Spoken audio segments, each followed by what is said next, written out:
What is good, everyone? Back from vacation, well, sort of vacation, Milan specifically. It's your favorite Daytona slaying bald-headed dude, Yammie Noob. I hope you guys like Yammie J when he fills in. The comments are hilarious, heartwarming, but also heartbreaking. Old Papa Yams is here to stay with Yammie J, filling in when I need him to. Going to Milan was an exciting trip, one that I think a lot of riders should attend the EICMA show at least once in their life. There's lots of speculation, hearsay, rumors, and of course, bikes. Some are displayed more prominently than others, showcased on the main stage, while others are just sitting around the convention area. What's that? Oh, it's just the greatest bike built since two wheels were put on a frame. Some are just displayed nonchalantly, which is kind of funny. Without any more delay, here are the top 10 bikes for 2020. This is, in my opinion, maybe you went to EICMA and maybe you thought some of the other scooters were more exciting, but this is, to me, the most exciting bikes that are coming out this year of 2020, or next year, depending on when you're watching this. Number 10, the Harley-Davidson Bronx. It's no shocker that Harley-Davidson has been losing riders left and right. Some are lost to old age and trikes, while others in the younger crowd are just not that interested and look at other value propositioned bikes. Enter the Bronx. Not a Chinese kung fu flick mashup of the Enter the Dragon and Rumble in the Bronx, this bike is all about American attitude, or at least it tries. The Bronx is styling unlike any other Harley, but seems eerily similar to other naked bikes out there. With a 975cc Revolution Max liquid-cooled V-twin, this new bike will be hitting the streets looking for a younger crowd and sport-inspired fun. I mean, just look at those rear pegs. They're way back. Touting more than 115 horsepower and over 70 foot-pounds of torque, this bike will definitely move. Harley-Davidson has partnered with two companies for developing components on this bike. The first is Brembo with brake calipers, and the second is Michelin for the tires. Both companies produce parts for other nakeds and sport bikes, so hopefully it'll give Harley exposure to a broader sense of buyers. This bike should be available in late 2020, and I'm honestly curious to see what it would be like to ride on, and if any of these riders won't wave back to someone else riding that isn't a Harley.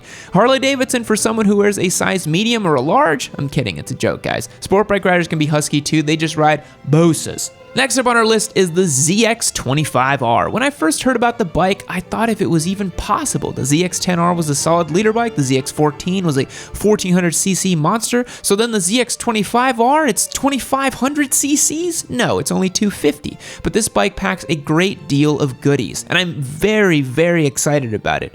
We all still want to know what happened to Kawasaki. That de-escalated quickly, come on. Maybe a ZX 2.5R would have made more sense. The engine is not a single cylinder or even a parallel twin. The ZX25 has a 4-cylinder engine, basically a 1/4 scale of the leader bike. Specs haven't been released, but Kawasaki found it to be important to include with the bike a quick shifter, power modes, traction control, and even comes with a Showa fork. That's not bad for a small displacement bike. The ZX25R, if it does come to America, will be a very different sort of bike than anything else out there and is going to spur a lot of interest in riders. I think track day specialists and small displacement sport bike lovers will have a new king of the crop when it comes to the ZX25R.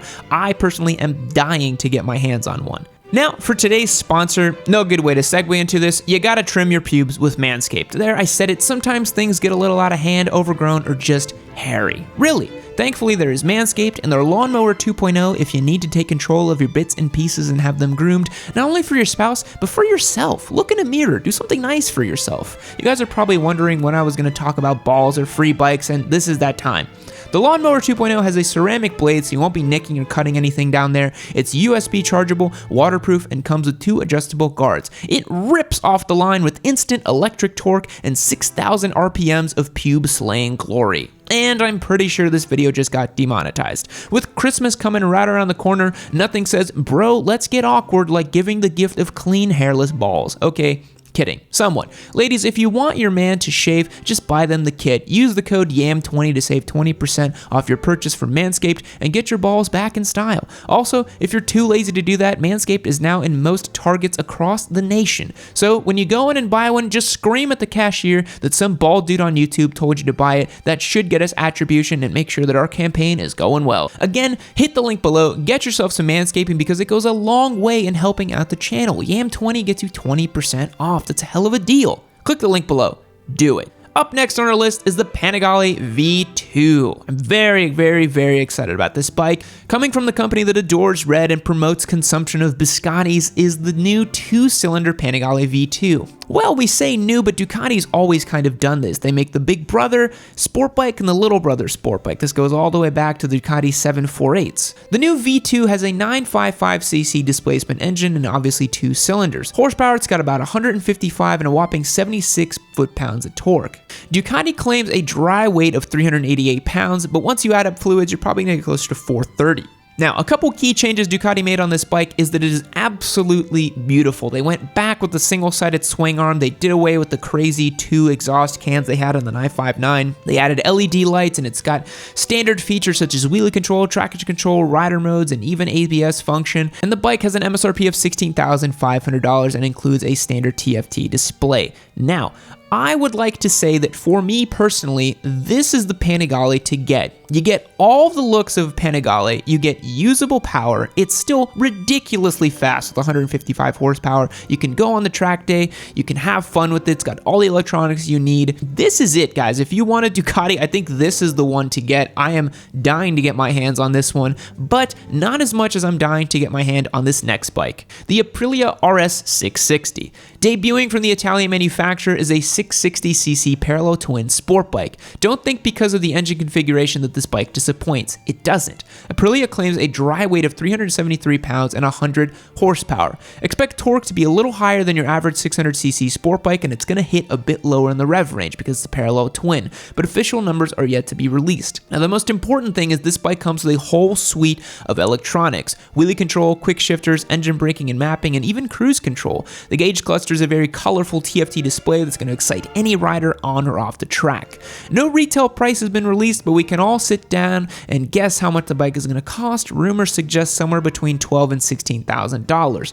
I would say if Aprilia can get it near $13,000, they're going to knock it out of the park. If they start pricing it closer to $16,000, well, that's not going to work. This is a great move for Aprilia because a lot of experienced riders might frown upon the Aprilia price tag, the leader bike price tag, or even just the leader bike lifestyle in general. Honestly, I'm in the camp that I don't need 200 horsepower to have fun on a motorcycle. I much prefer having a smaller engine and using all of it on track, and the RS660 is one of those bikes.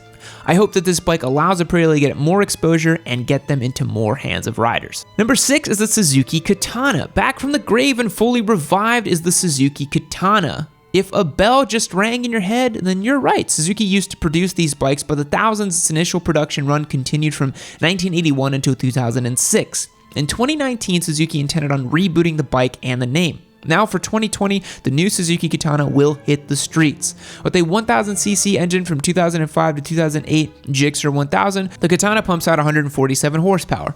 Some of the features on this bike include traction control, a 32.5-inch seat height, KYB suspension, and full stainless steel exhaust with a 421 header.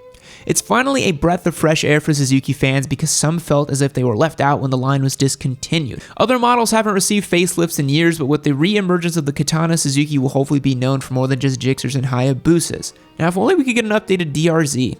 Maybe Suzuki will compete with the FE350? Doubtful. This icon of a bike has returned, and with all the surrounding hype from enthusiasts and the current Katana riders, this model will surely stay for decades to come. Number 5 is the Kawasaki ZH2. From the company that loves calling everything a ninja and uses black and green on everything comes a naked bike with a supercharger. The ZH2 uses the same engine from the Ninja H2 and produces 197 horsepower and, get ready, 101 foot-pounds of torque. This bike is in the same class as the Ducati Street Fighter V4 and the KTM 1290 Super Duke R. Rumors say that 2020 will be the year of the hyper naked, and honestly, I kind of agree. In comparison to other super nakeds, the ZH2 is on the heavier side with a claimed curb weight of 527 pounds. Kawasaki is expanding their supercharged lineup, which has been very successful to this point. I can't wait to see what we will get next year from Kawasaki. Maybe a supercharged Ninja 400? Who knows? Probably not. Speaking of supercharged bike, up next is the Kawasaki Bimota Tezzy H2 concept. Now, this one was really crazy. I had to mention this next bike, the Tezzy H2 concept, because of its radical design. Half Kawasaki Ninja, half Italian Bimota, this thing is extreme. Using the H2 supercharged liter engine, the two companies made a concept from joint resources. Kawasaki bought Bimota, and the two created this bike. What seems the most interesting to me and you as a new rider is that this bike has a front swing arm. If you're an East Coast boy, then for the love of Rossi, do not stretch the front and the rear of this bike. It should just be banned on the entire East Coast. I can see it now. Anyways, very little is known about this bike or if production will begin. Now, next up on our list is probably the most anticipated bike of all. It's the Honda CBR 1000 RR SP R Fireblade R.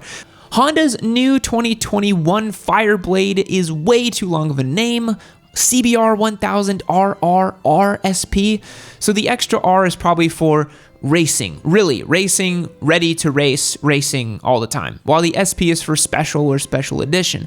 The Fireblade, as I'm going to call it, it's going to hit US dealerships in June of 2020, but will not be available everywhere. The term special is for, well, special riders that just have to have this bike. Limited quantities will be available, much like the Yamaha R1M. So if Honda is your thing, well, here's a bike with a name longer than its VIN.